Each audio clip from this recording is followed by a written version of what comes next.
दोस्तों, हर्षवर्धन सर हमेशा बोलते हैं कि अपनी टारगेट को, अपनी गोल को लिखना ना भूलो। आप लिख करके काम करो। जितने भी मोटिवेशनल स्पीकर हैं वो बहुत लोगों का आपने सुना होगा कि हमेशा बोलते हैं कि आप लिख करके अपनी टारगेट को, अपनी काम को फिक्स करो। क्या होता है कि जब हम लिख देते हैं ना, तो हमारी माइंड में मेकअप होता है वो चीज़ें, भले वो 100% ना हो, बट एक टारगेट अचीव करता है जो आपको हेल्पफुल होगा। जैसे आपने थंबनेल में देखा कि मेरा टारगेट है महीने का 4 लाख कमाना। जी हाँ, ये मैंने 4 लाख, मेरी टारगेट मैंने लिखा है 8 लाख, लेकिन टारगेट मैं 4 लाख का लेकर चल रहा हूँ। क्यों? क्योंकि गोल जो है ना, हाई रखो और अचीवमेंट उससे थोड़ा सा कम। अगर हम पूर्ण तरीके से रख देंगे ना, तो हम हतोत्साहित हो जाएंगे कि मेरी गोल है 8 लाख, 10 लाख, लेकिन मैं 2 लाख कमा रहा हूँ या 4 लाख कमा रहा हूँ। एक ऐसा लिमिट फिक्स करो कि एक लिमिट से ऊपर होना चाहिए, अपने माइंडसेट से हल्का ऊपर होना चाहिए। एक माइंडसेट जो हमेशा हाई लेवल का होना चाहिए, एक माइंडसेट यानी कि नीचे से बजट फिक्स करते हैं कि कम से कम इतना तो आना ही चाहिए।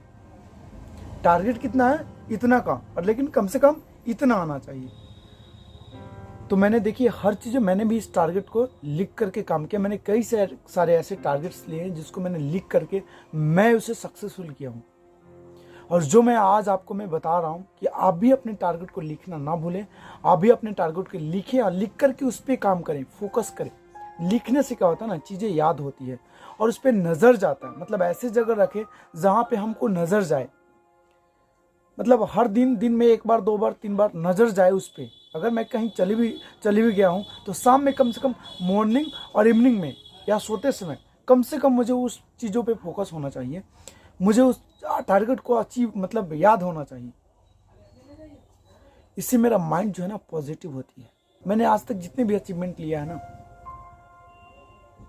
वो मैंने हाई रखा और मैंने एक लो भी फिक्स किया, लेकिन मुझे पता है कि जो लो था ना, वो मेरा टच करके ऊपर चला गया।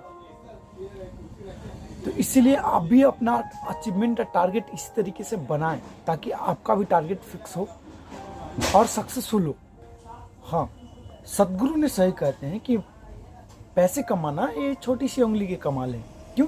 क्योंकि जब तक आपका ये जो माइंड है ना, माइंडसेट आपका काम कर गया ना, तो दुनिया में हर चीज, वो बोलते हैं ना कि जीत पहले हमेशा अपने भीतर होती है।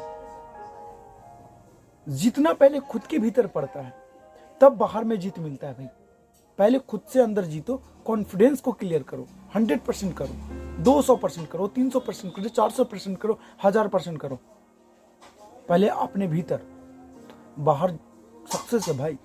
आपको रुकावट मिल सकती है, पर उसका रास्ता आपको बहुत मिलेगा जब आप सोचेंगे तो। मैं एक नहीं, मैं मल्टीपल काम करता हूँ अपनी लाइफ में। मल्टीपल काम करने से, मल्टीपल कामों पे फोकस। और एक चीज़ है ना, मैं हर किसी को पॉइंट आउट करता हूँ कि ये काम मेरा आज इतना होना चाहिए, ये इतना होना चाहिए, इतना होना चाहिए। मैं सभी को लेकर चलता हूँ। मुझे पता है कोई मिस करेगा, लेकिन मुझे पता है कि एक काम मेरा सक्सेस हुआ ना, मैं बूम आगे निकलूंगा। एक अचीवमेंट फिक्स किया, फिर मैं दूसरे अचीवमेंट पे टारगेट लेता हूँ, फिर उसको डन किया, फिर मैं दूसरा टारगेट लेता हूँ। तो मैं इस तरीके से एक बार में पूरी टारगेट को अचीव करना मुश्किल नहीं है। एक छोटा सा टुकड़े करके मैं आगे टारगेट को अचीव करता हूँ। जब हम लाइफ को इजी समझेंगे ना, तो बिल्कुल इजी होगा, और जब हम इसे हार्ड समझ लेते हैं ना, तो वो हार्ड हो जाता है। हम जो भी काम करते हैं ना, हतोत्साहित हो जाते हैं। एक रेगुलर सीक्वेंस में बेसिस पे काम किया जाए ना, तो एक बहुत हद तक अपनी टारगेट को अचीव किया जा सकता है। मैंने ऐसे किया है भाई, तभी मैं बता रहा हूँ, अपनी एक्सपीरियंस में आपको बता रहा हूँ। और मैं हमेशा चाहता हूँ कि मैं अपनी वीडियो में पावरफुल वीडियो दूँ, ताकि आप कुछ सीख पाएँ।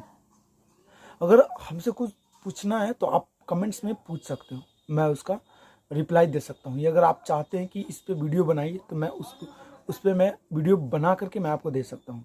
बोलते हैं ना, तालाब बूंद बूंद भरता है, उसी तरीके से अचीवमेंट भी यार, छोटा छोटा एक बड़ा अचीवमेंट बनता है। मल्टीपल काम करने का मतलब ये नहीं कि मैं हर काम में उतना ही करता हूँ जितना संभाल पाऊँ। आज के लिए सिर्फ इतना ही। मिलते हैं नेक्स्ट वीडियो में। जय हिंद, जय भारत।